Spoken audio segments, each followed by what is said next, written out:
사랑하는 자들아, 우리가 일반으로 받은 구원에 관하여 내가 너희에게 편지하려는 생각이 간절하던 차에 성도에게 단번에 주신 믿음의 도를 위하여 힘써 싸우라는 편지로 너희를 권하여야 할 필요를 느꼈노니, 이는 가만히 들어온 사람 몇이 있음이라. 그들은 옛적부터 이 판결을 받기로 미리 기록된 자니 경건하지 아니하여 우리 하나님의 은혜를 도리어 방탕한 것으로 바꾸고 홀로 하나이신 주제 곧 우리 주 예수 그리스도를 부인하는 자니라. 17절 제가 읽겠습니다. 사랑하는 자들아, 너희는 우리 주 예수 그리스도의 사도들이 미리 한 말을 기억하라. 그들이 너희에게 말하기를 마지막 때에 자기의 경건하지 않은 정욕대로 행하며 조롱하는 자들이 있으리라 하였나니, 이 사람들은 분열을 일으키는 자며 육에 속한 자며 성령이 없는 자니라. 사랑하는 자들아, 너희는 너희의 지극히 거룩한 믿음 위에 자신을 세우며 성령으로 기도하며 하나님의 사랑 안에서 자신을 지키며 영생에 이르도록 우리 주 예수 그리스도의 긍휼을 기다리라. 그 어떤 의심하는 자들을 긍휼히 여기라. 같이 읽습니다. 또 어떤 자를 불에서 끌어내어 구원하라. 또 어떤 자를 그 육체로 더럽힌 옷까지도 미워하되 두려움으로 긍휼히 여기라. 아멘. 제가 어제 아침에 유튜브에서 김용희 선교사님이라고 하는 분이 하신 설교의 한 대목을 보았는데요. 그 이야기가 제 마음에서 떠나질 않았어요. 미국의 한인교회 한 장로님 이야기였습니다. 이 장로님은 평소에 교회 생활을 정말 열심히 모범적으로 잘했습니다. 헌신도 많이 하고 모든 면에서 다 부족함이 없어 보였어요.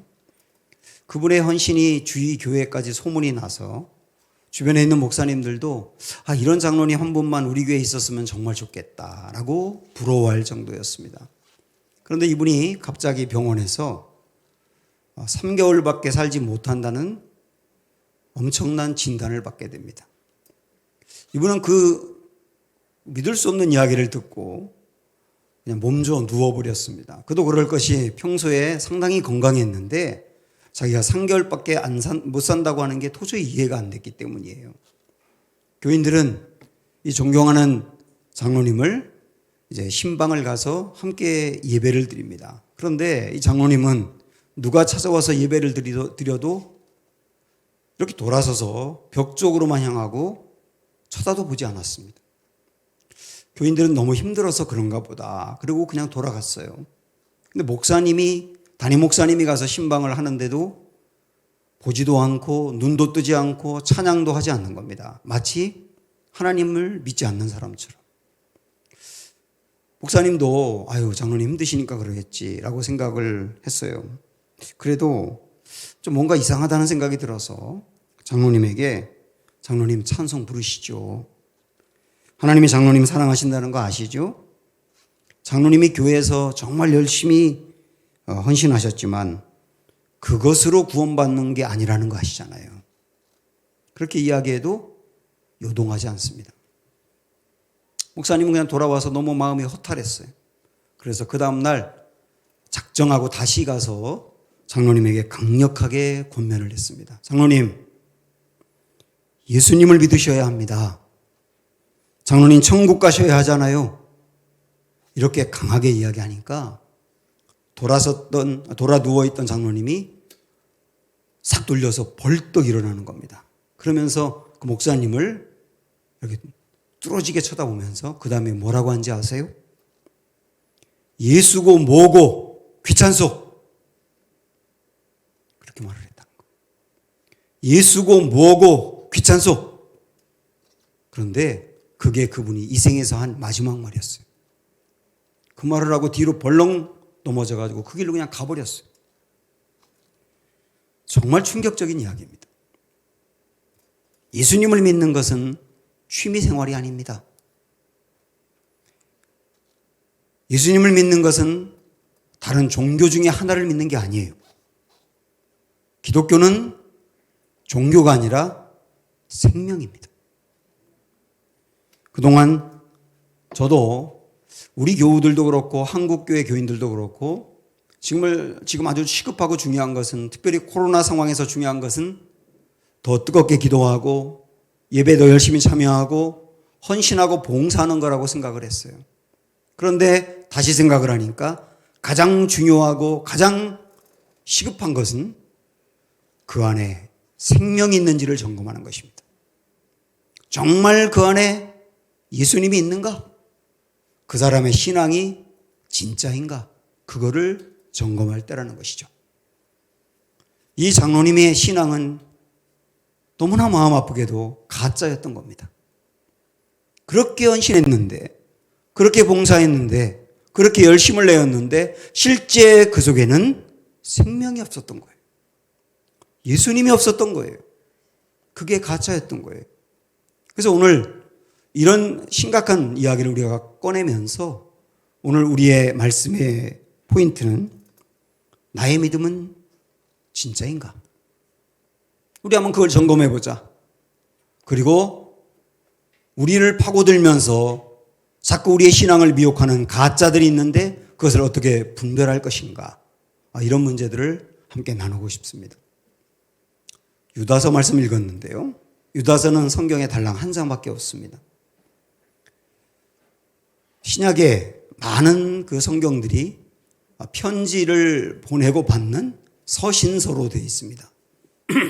이 서신서 중에는 바울이 편지를 보내서 받은 바울서신이 있고 바울서신 외에 신약의 뒷부분에 있는 다른 사도들에 의해서 편지가 쓰여진 일반 서신 내지는 공동서신이 있어요. 바울서신은 로마서부터 시작해서 13권이고 그리고 공동서신은 히브리서부터 시작해서 히브리서, 야고보서, 베드로 전후서, 요한 1, 2, 3서, 유다서까지 8권을 공동서신이라고 말합니다. 참고로 바울서신 13권은 그 편지를 받는 교회나 그 사람이 성경의 이름이 됩니다. 로마서는 로마 교인들이 편지를 받아서 로마서고 고린도 전후서는 고린도 교인들이 편지를 받아서 고린도 전후서고 디모데 전후서는 디모데라는 개인이 편지를 받았기 때문에 디모데 전후서예요. 그러니까 이 수신자가 누구냐에 따라서 바울서신은 성경의 이름이 정해졌어요. 그런데 공동서신은 수신자가 아니라 발신자, 보내는 사람의 이름이 성경 이름이 됩니다. 야고보서는 야고보가 보낸 편지고 베드로 전후서는 베드로가 보낸 편지고 오늘 우리가 보고 있는 유다서는 유다가 보낸 편지인 거죠. 유다서는 유다가 쓴 편지입니다. 유다는 예수님의 동생이에요. 예수님의 동생 4명이 있었는데 그중에 제일 첫 번째 동생이 야고보서를 쓴 야고보고 그리고 막내 동생이 유다인데 그가 유다서를 쓴 거예요. 유다는 예수님이 살아계실 때 예수님을 믿지 않았지만 예수님의 부활하신 것을 보고 믿으며 또 성경을 쓴 것으로 그렇게 보여집니다. 유다가 원래 유다서를 쓸 때 처음의 의도는 구원의 일반적인 교리에 대해서 기록을 하려고 했었는데 이 편지를 받는 교회에 굉장히 심각한 문제가 있다는 것을 알고 방향을 바꿔요. 3절을 보시면 사랑하는 자들아 우리가 일반으로 믿는 받은 구원에 관하여 내가 너희에게 편지하려는 생각이 간절하던 차에 성도에게 단번에 주신 믿음의 도를 위하여 힘써 싸우라는 편지로 너희를 권하여야 할 필요를 느꼈다. 이렇게 말하죠. 이 편지를 받는 교인들이 힘써 싸워야 될 일이 생겼다는 거예요. 힘써 싸워야 될 일이. 그 일이 뭐냐? 4절을 보시면 나와 있습니다. 이는 가만히 들어온 사람 몇이 있음이라 이렇게 시작을 하고 있어요. 가만히 교회에 들어온 사람 몇 명이 교회를 혼란스럽게 하고 있다는 뜻입니다. 가만히 교회에 들어왔다는 말은 처음에 교회에 올 때는 아주 믿음이 좋은 사람처럼 보였다는 거예요. 교회에 들어와서 신앙생활 열심히 잘합니다. 헌신도 하고 또 사람들도 잘 챙기고 또 목회자에게도 잘하고 그래서 누가 보더라도 정말 좋은 교인이 우리 교회에 들어왔다고 칭찬이 자자합니다. 그런데요, 좀 시간이 지난 다음에 이 사람들이 교회 안에 영향력이 생기다 보니까 이제는 본색이 드러나는 거예요. 그래서 사람들에게 가짜를 가르치기 시작합니다. 그래서 교회가 대단히 혼란에 빠지게 된 거예요. 이런 문제가 있다는 것을 듣고 유다서를 썼단 말입니다. 꼭 신천지 같아요. 신천지가 일반 교회에 이렇게 침투해 들어가서 처음에는 아주 좋은 교인인 것처럼 보이며 열심히 하다가 점점점 한 사람 한 사람 붙들고 이상한 데를 들어가고 그러면서 신천지로 빼가고 있지 않습니까? 꼭 신천지가 유다서에 나오는 그 사람들을 닮은 거예요. 외부에서 교회로 가만히 들어온 사람들을 경계하라고 하는 의미도 있고요. 우리들에게 외부에서 우리를 유혹하며 무너뜨리려고 하는 이단들이 있을 수 있기 때문에 이걸 잘 분별하라고 하는 말씀도 되고, 한편으로 보면 우리 요즘 성도들은 접할 수 있는 매체가 아주 많습니다. 설교라든지 강의라든지 뭐 이런 것들을 접할 수 있는 유튜브의 내용이 어마어마하게 많이 있고, 그러다 보니까 유튜브에 찾아가서 이런저런 강의를 듣기도 하고 설교를 듣기도 하고 또 그것을 다른 사람에게 보내주기도 하고, 또 어떤 성도들은 책을 통해 영향을 받기도 하고, 또 어떤 사람이 성경에 대해서 풀어주는데 정말 속 시원하게 그동안에 잘 몰랐고 궁금했던 것들을 시원하게 풀어주니까 그 사람을 신뢰하기도 하고, 그래서 빠져든단 말이죠. 빠져드는데 처음에는 가만히 교회에 들어온 사람들처럼 처음부터 뭐 이상한 게 아니라 처음에는 너무 신뢰가 될 정도로 좋은 내용인데 점점점 빠져들어가다 보니까 아주 이상한 것을 이야기하는데도 이상하지 않은 거예요. 왜? 이미 신뢰를 해버리니까. 그런 일들이 요즘 얼마나 많습니까? 제가 이전에 목사님들하고 중국을 간 적이 있는데요. 중국에 시장을 갔더니 물건이 정말 많더라고요. 거기에 시계점을 갔는데 롤렉스 시계를 판답니다. 그러니까 목사님들이 하나씩 다 사더라고요. 저도 사려고 했더니 제 아내가 옆에서 절대 사지 말라고 붙들어가지고 안 샀어요. 그리고 중국에서 돌아온 다음에 일주일이 지난 다음에 또 목사님들 모임을 가져서 딱 모였는데, 모이자마자 서로 목사님들 하는 말이 뭐냐면 시계 얘기를 하는 거예요. 시계 잘 가? 시계 가? 고장 안 났어? 전부 다 그 얘기를 하는 거예요. 나중에 알고 보니까 다 고장 났어, 일주일 만에. 이걸 뭐라고 말하냐면 짝퉁이라고 말합니다. 그런데 신앙에도 짝퉁이 있어요.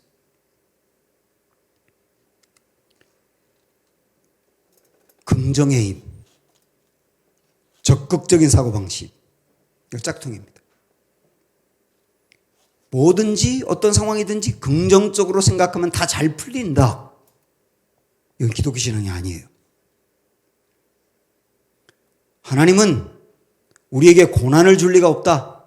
하나님은 좋은 분이기 때문에 좋은 것만 주신다. 이것도 짝퉁입니다. 바라봄의 법칙, 내가 마음에 원하는 것을 계속 바라보면 온 우주가 나서서 내가 원하는 것을 결국 들어준다. 이건 기독교 신앙이 아니에요. 자기 욕망의 분출을 기독교로 포장한 것뿐이에요. 내가 예수님을 믿는 목적이 내 마음의 소원을 이루고 문제 해결하는 데 초점을 둔 기복주의, 이것도 짝퉁이에요. 세상의 가치관이, 세상의 세계관이 교회 안에 그대로 자리 잡고 있는 세속주의, 이것도 짝퉁입니다. 나의 어떤 노력과 나의 힘과 능력으로 구원을 받을 수 있고 하나님의 일을 성취할 수 있다고 하는 율법주의, 이것도 짝퉁이에요.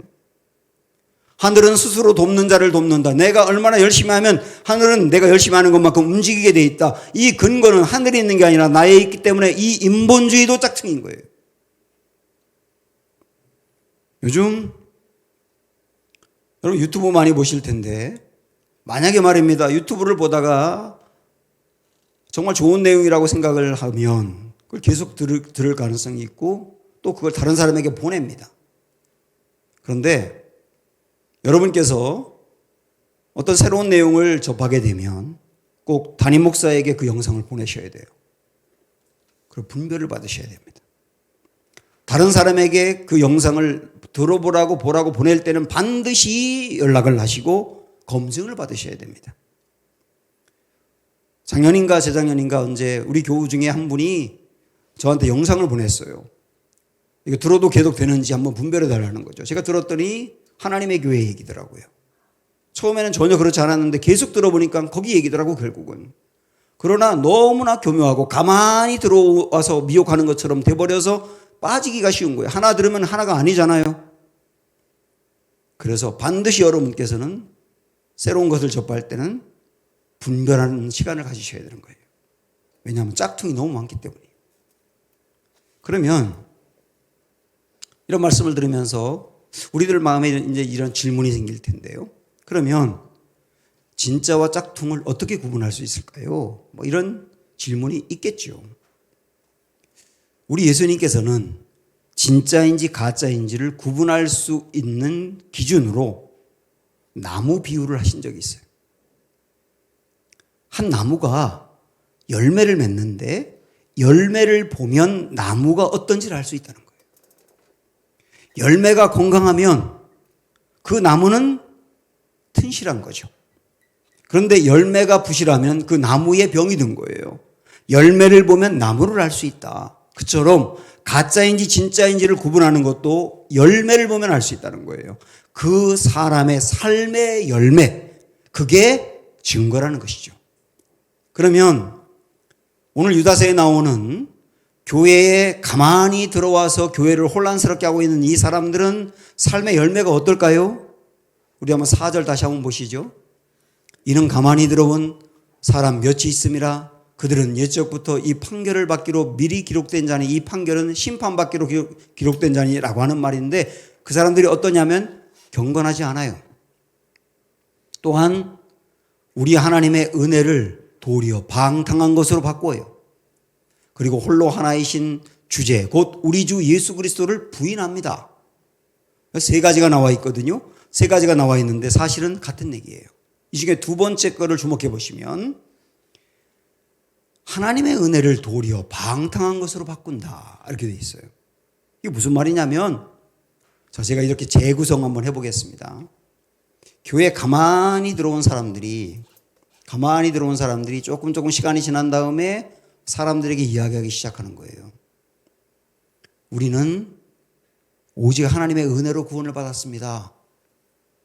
나의 자격과 조건이 없는데도 불구하고 오직 은혜로 구원을 받았습니다. 맞아요? 틀려요? 맞아요. 그래서 우리의 모든 죄는 다 용서를 받았습니다.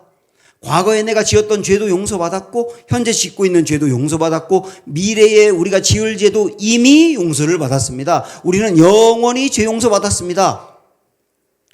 그 다음에 이렇게 말하는 겁니다. 그래서 회개할 필요가 없습니다. 죄를 짓더라도 회개하지 마세요.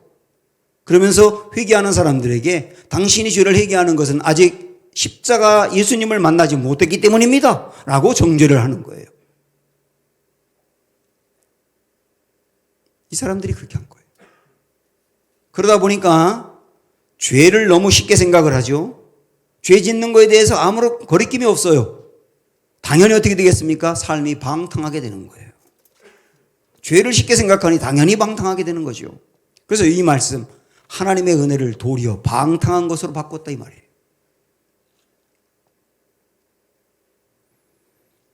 꼭 구원파 생각이 나요.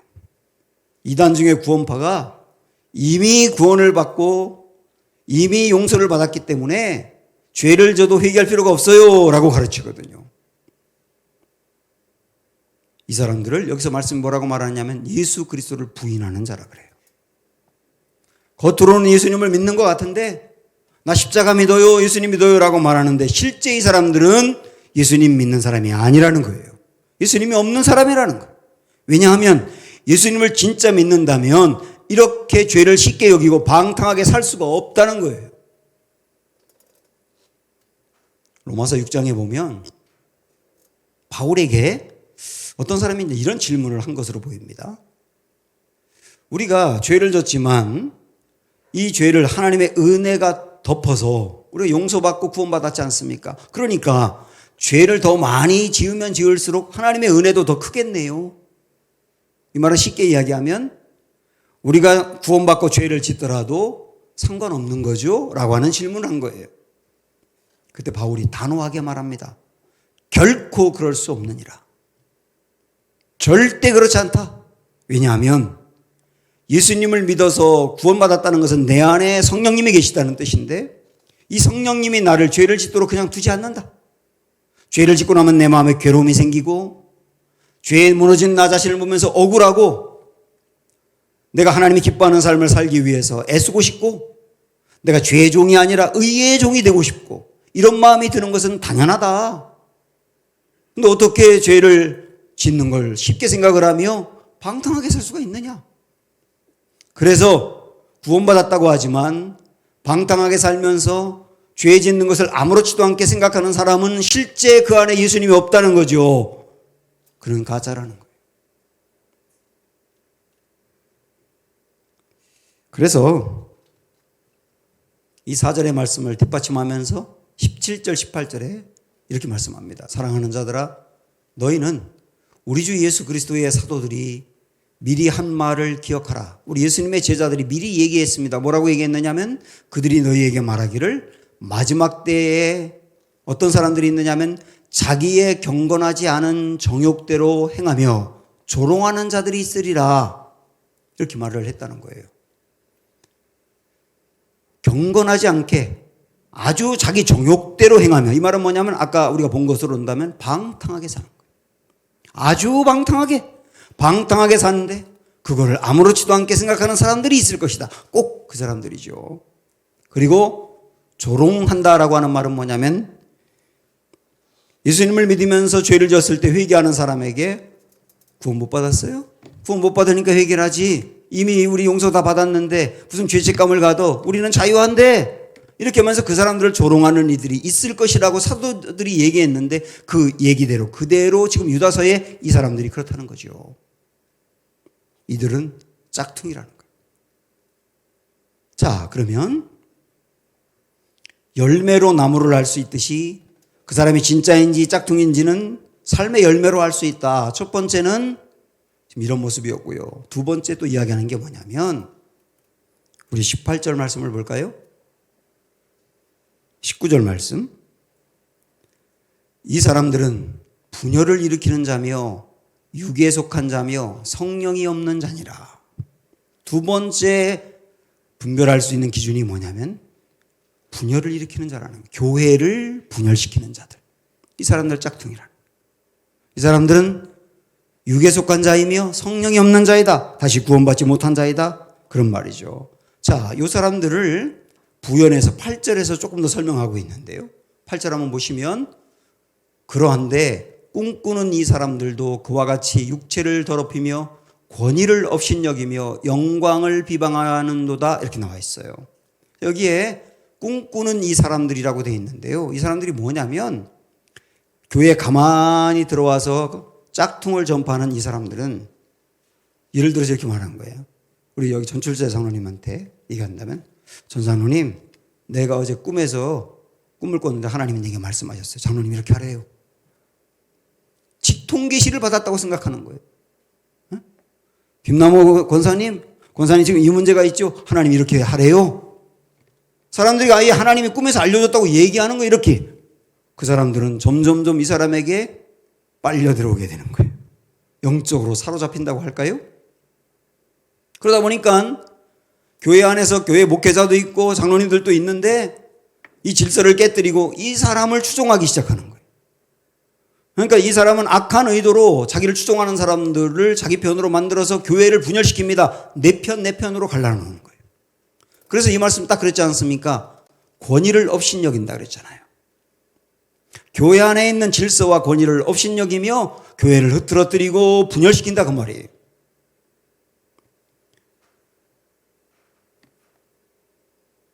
여러분 오늘 본문 중에 우리 갖고 있는 유다서 중에 11절을 한번 보실래요? 성경을.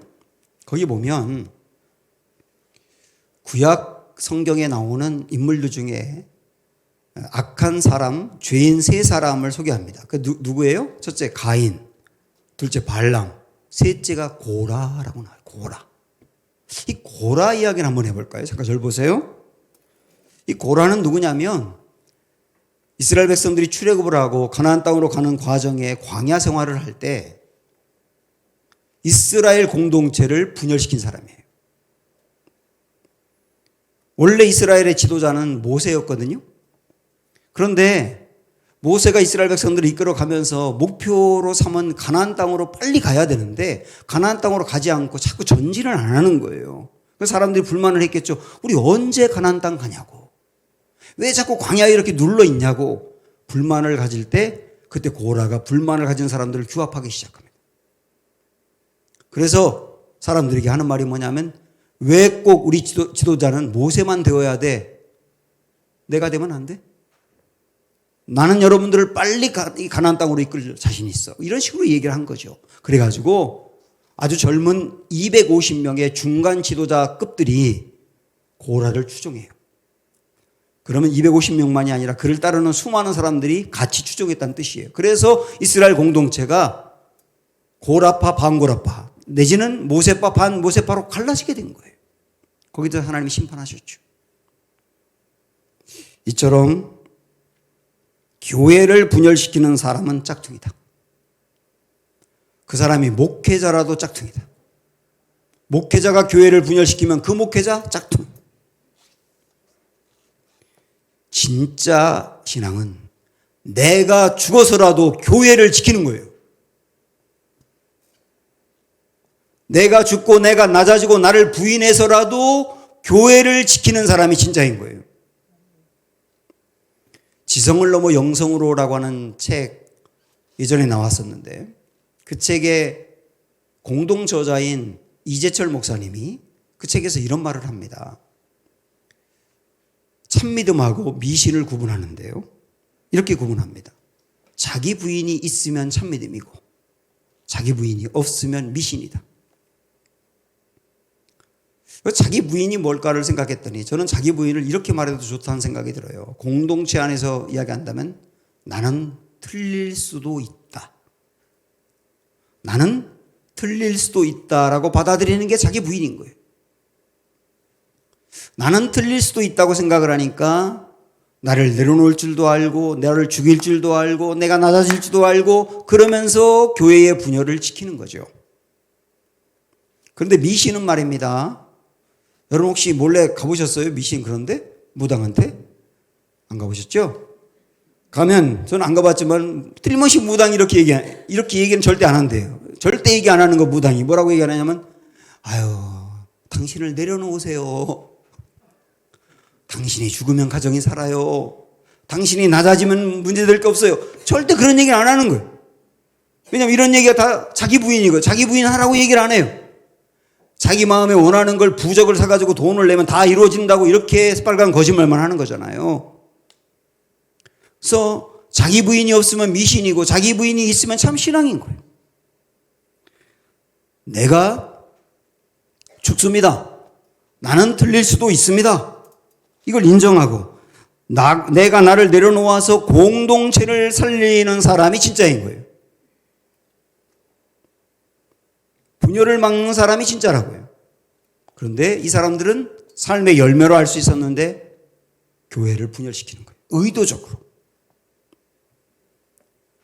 지금까지 가만히 교회에 들어온 사람들이 있었다. 이 사람들이 교회를 혼란스럽게 했다. 진짜와 짝퉁을 구분하는 기준이 뭐냐? 삶의 열매로 알 수 있다. 이런 말씀을 드렸잖아요. 자, 여기서 조금 더 한 걸음 더 나가서 우리가 진짜인지 가짜인지를 정확하게 구분할 수 있는 기준. 그건 뭐냐면 진짜를 바로 알면 짝퉁을 분별할 수 있어요. 이 오늘 말씀 제목이기도 합니다. 진짜를 알면 짝퉁을 구분할 수 있습니다. 마치 위조 화폐를 구분하는 것과 같습니다. 위조 화폐를 구분하는 사람들은요, 위조 화폐를 연구하지 않아요. 무엇이 잘못됐는가 그거를 유심히 보지 않습니다. 오히려 진짜 화폐만 연구합니다. 진짜 화폐만 연구하다 보니까 위조는 금방 보이는 거예요. 이게 진짜와 가짜를 구분하는 기준이거든요. 진짜를 알면 짝퉁이 구분되는 거예요. 자, 그러면 오늘 말씀에서 진짜 신앙을 뭐라고 얘기하고 있느냐? 아까 서두에서 장로님 얘기도 했는데요. 진짜 이것으로 내 안에 생명이 있는지를 구분하셔야 되는 거예요. 그게 뭐냐? 우리 20절부터 보시면 사랑하는 자들아 너희는 너희의 지극히 거룩한 믿음 위에 자신을 세우며 성령으로 기도하라 그랬어요. 믿음 위에 자신을 세우라. 이렇게 말씀했습니다. 믿음 위에 자신을 세우라 그랬는데 어떤 믿음 위에 내 자신을 세워야 된다는 거예요. 어떤 믿음 위에. 그럼 그 어떤 믿음이 뭘까요? 그 다음 21절 보시면 하나님의 사랑 안에서 자신을 지키며 영생에 이르도록 우리 주 예수 그리스도의 긍휼을 기다리라. 그러니까 하나님의 사랑과 그리스도의 긍휼이라고 하는 이것을 내 믿음으로 삼아 그 믿음에 내 인생을 세우라. 이게 진짜다. 이렇게 말씀하는 거거든요. 이걸 사실 하나님의 사랑과 그리스도의 긍휼을 구분할 필요가 없는 것은 하나님의 사랑이 가장 극명하게 드러난 게 그리스도의 긍휼이거든요. 그래서 우리는 이 말씀을 이렇게 한번 정리할 수가 있습니다. 여러분 문구를 한번 보실래요? 하나님이 우리를 사랑하셔서 예수님을 통해 보여주신 긍휼을 확고한 믿음으로 붙드는 것이 신앙을 지키는 길이다. 이렇게 말할 수 있어요. 다시요.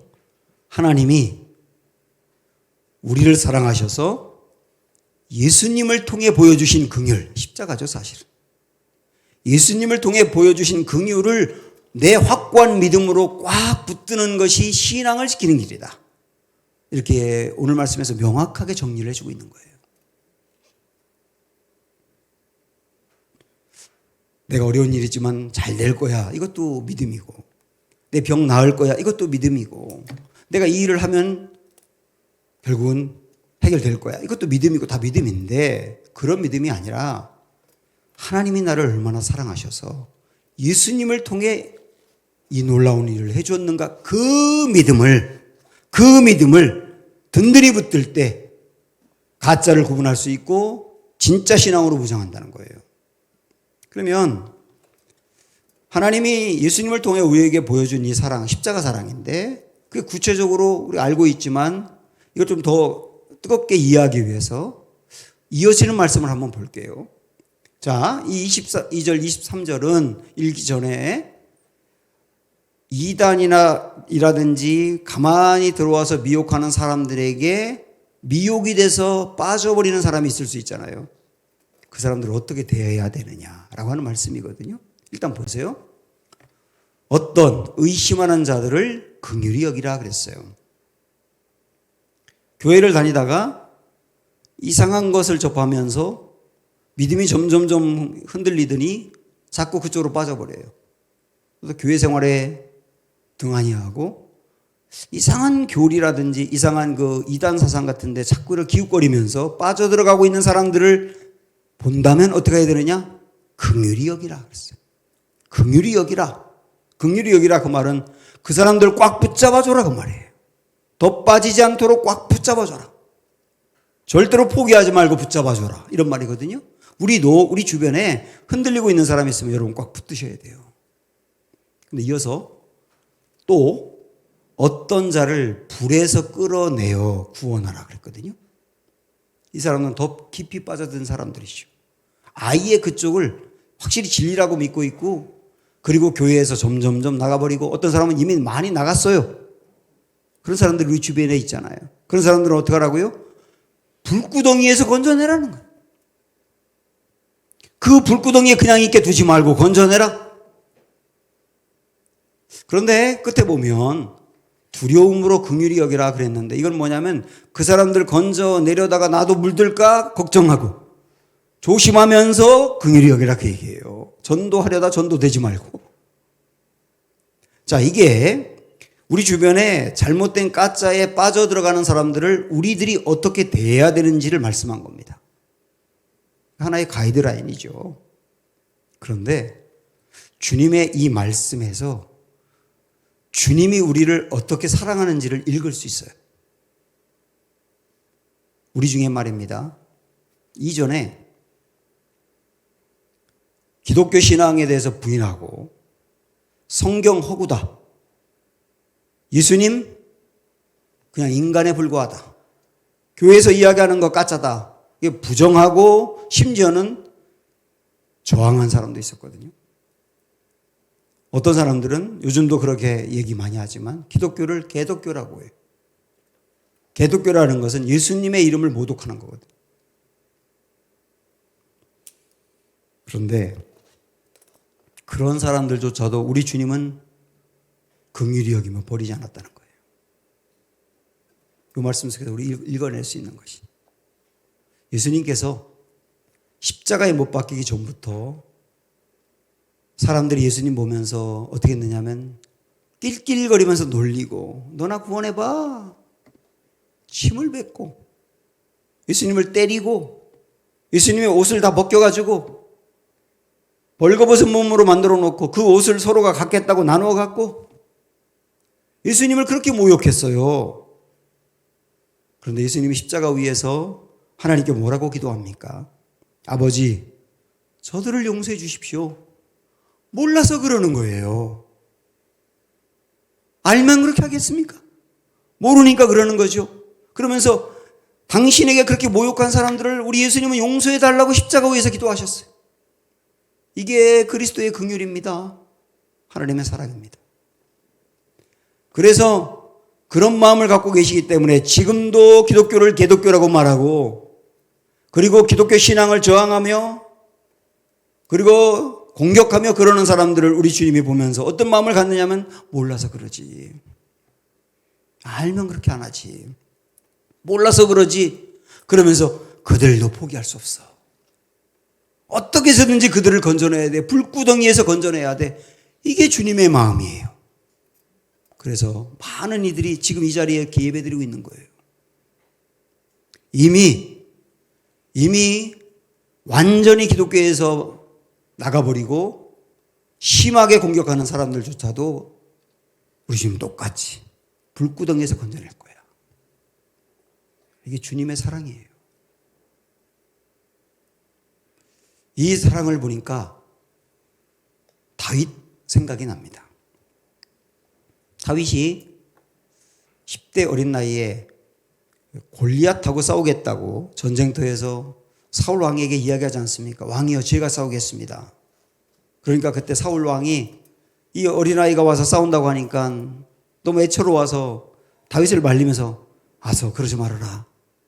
네가 싸울 대상이 아니야, 골리앗이라는 사람은. 그러지 마라고 말릴 때, 그때 다윗이 자기가 얼마나 용기가 있는 사람인지, 자기가 양을 기를 때 어떻게 길렀는지를 이야기하거든요.